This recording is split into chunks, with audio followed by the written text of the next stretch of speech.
গুরুদেব, বালানন্দ মহারাজের নিয়ে একটু কথা বলুন। বালানন্দ ব্রহ্মচারী উনি 9 বৎসর বয়সে তার আধ্যাত্ম সংস্কার জেগে উঠেছিল। আরেকজনের জেগে উঠেছিলেন, তিনি আরও অগ্রগণ্য, জগৎগুরু শঙ্করাচার্য।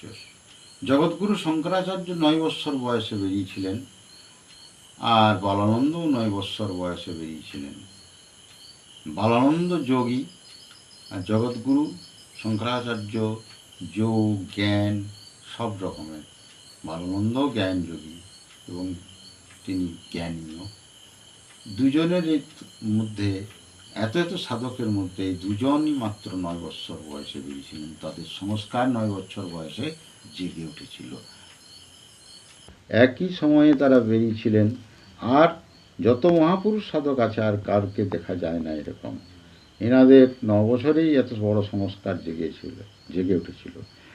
তাহলে শঙ্করাচার্য জ্ঞানী যোগী দুই বটেন, বালানন্দ জ্ঞানী এবং যোগী দুই বটেন।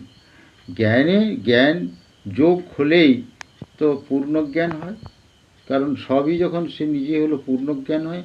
আর জ্ঞান হলেই যোগ হয়, অর্থাৎ জ্ঞান যদি হয়ে যায় তাহলে তো আর যোগের খাটাখাটি কিছু করার দরকার নেই তাদের। তো যেমন কেমন উত্তর আছে, পরে প্রশ্ন আবার দেওয়া হবে।